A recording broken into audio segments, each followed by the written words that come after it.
क्या हाल है दोस्तों। आज हम क्लास 12th का क्वेश्चन नंबर 13 सॉल्व कराएंगे जो कि हमारी एक्सरसाइज 7.5 है। ठीक है दोस्तों, कैसे करते हैं जरा ध्यान से समझिएगा। ये आंशिक भिन्न से संबंधित क्वेश्चन है। इसको आपको जितनी प्रैक्टिस करेंगे उतना ही आपको अच्छी तरह रिवीजन जितना करते रहेंगे उतना ही आपको अच्छी तरह समझ में आएगा। ठीक है दोस्तों, तो आप मुझे जानते हैं, मेरा नाम है साकेत और आप देख रहे हैं मेरा channel Saket Pai two zero. चलिए शुरू करते हैं। इंटीग्रल डी 2dx अपॉन में 1 प्लस एक्स स्क्वायर अपॉन में 1 माइनस एक्स दे रखा है, तो इसको हम कैसे आंशिक भिन्न से तोड़ेंगे, तो ये चीज आपको देखना है, समझना है। ठीक है, तो इसकी एक घात है तो मैंने पहले लिख लिया और इसकी दो घातें इसको मैंने बाद में लिख लिया। देखिए इसके गुणनखंड हो रखे हैं, इसके गुणनखंड नहीं होंगे क्योंकि यहाँ पे प्लस का चिन्ह है और घात हमारी यहाँ पे 2 दे रखी है। ठीक है, जिसके गुणनखंड नहीं होते उसका मैंने रूल बताया, इसको कैसे हल करते हैं। ठीक, तो हमारे पास कितना आ गया, a अपॉन कितना 1 माइनस एक्स, और यहाँ पे जिसके फैक्टर नहीं होते उसको हम लिखते हैं bx प्लस सी के रूप में।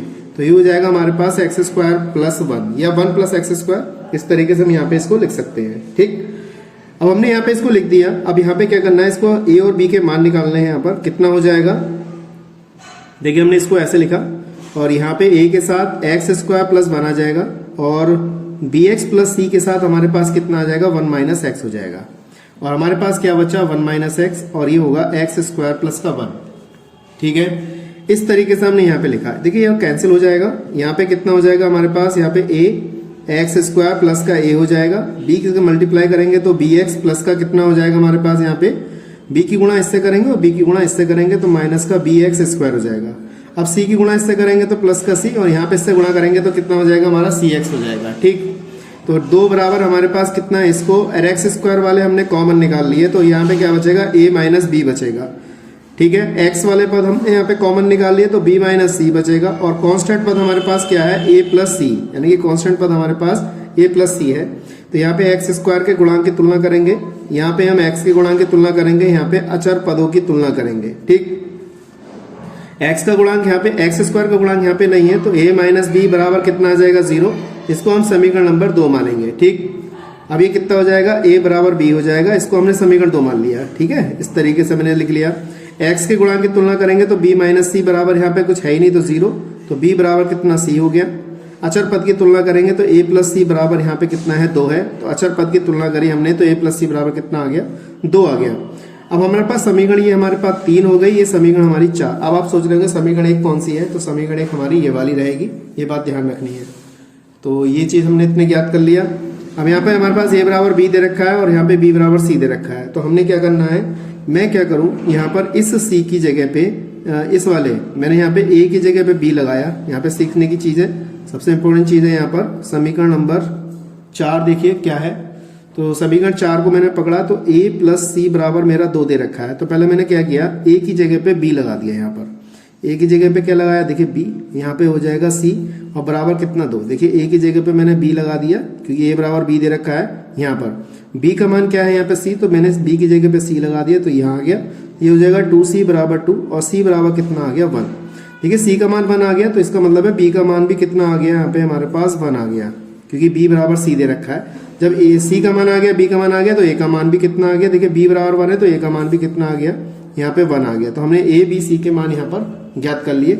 अब ये सारे मान हम समीकरण 1 में लगाते हैं। देखिए समीकरण 1 से 2 इंटीग्रल dx अपॉन में x माइनस 1 माइनस एक्स, और यहाँ पे दे रखा 1 प्लस एक्स स्क्वायर, तो a की वैल्यू हमारे पास कितनी 1 है, तो यानी कि 1 dx अपॉन में 1 माइनस एक्स हो जाएगा, और b की वैल्यू 1 है तो 1 इंटू एक्स, और c की वैल्यू 1 है तो c आ जाएगा, और यहाँ पे हमारे पास क्या आ जाएगा एक्स स्क्वायर प्लस 1, और ये हो जाएगा dx। अब हमने आपको बताया था कि हमारे पास अगर एक घात होती है तो उसका इंटीग्रल लॉग के पदों में लिखते हैं, तो उसको हम ऐसे ही लिखेंगे। ठीक, प्लस का इसको अलग अलग करके लिख लिया हमने। ठीक है दोस्तों, इसको हम अलग अलग करके लिख लेंगे। यहाँ पर कितना हो जाएगा हमारे पास x dx अपॉन में एक्स स्क्वायर प्लस 1 हो जाएगा। 1 को अलग करके लिख लिया, 1 इंटू एक्स स्क्वायर प्लस 1 हो जाएगा। ठीक, एक घात है तो इसका इंटीग्रल लॉग के पदों में करेंगे 1 माइनस एक्स। ठीक, लेकिन इसका हम 1 माइनस एक्स का डिफरेंशियल करेंगे क्योंकि यहाँ पे आपको करके दिखाना पड़ेगा क्योंकि x दे रखा माइनस में, तो 1 का डिफरेंशियल कितना हो जाए, चलो मैं यहाँ लिख देता हूँ 1 माइनस एक्स, एक लाइन बढ़ा के लिखते हैं। यहाँ पे क्या करना है, इसका जो इंटीग्रल करेंगे तो इसको हम क्या करेंगे, t मानेंगे। क्या मानेंगे पहले, t। तो पहले इसको सॉल्व कर लेते हैं, फिर आगे सॉल्व डायरेक्ट कर देंगे। तो एक्स स्क्वायर प्लस 1 को मैंने t माना, तो इसका कितना हो जाएगा 2x dx बराबर dt, x dx बराबर dt अपॉन कितना 2 हो जाएगा। यहाँ पे dx अपॉन 1 माइनस एक्स हो जाएगा प्लस का, यहाँ पे मैंने क्या किया dt अपॉन 2 लगा दिया तो यहाँ पे t हो गया प्लस का dx upon x square plus 1। इस तरीके से मैंने यहाँ पे इसको लिख दिया।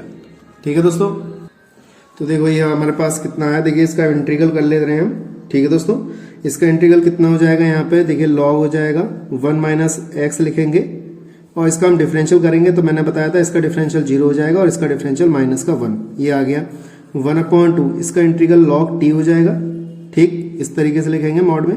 और ये जो होगा हमारे पास ये tan का फॉर्मूला है तो 1/a tan inverse x upon a, तो यहाँ हो जाएगा हमारे पास tan inverse x upon a। ठीक है, इस तरीके से। और प्लस का कितना रहा, c रहा हमारे पास। तो हमारा आंसर आ गया माइनस के log मॉड में 1 माइनस एक्स प्लस का 1/2, t का मान वापस कर दो एक्स स्क्वायर प्लस 1 और tan इनवर्स हमारे पास है x प्लस का c। तो यही क्या है हमारा इसका आंसर है। मैं समझता हूँ आपको समझ में आ गया होगा अच्छी तरीके से। ठीक है, तो फिर भी अगर कोई चीज समझ में नहीं आई तो मुझे कमेंट बॉक्स में बताइएगा। आज के लिए इतना ही, नेक्स्ट वीडियो मिलेंगे अगले क्वेश्चन के साथ। जय हिंद, वंदे मातरम।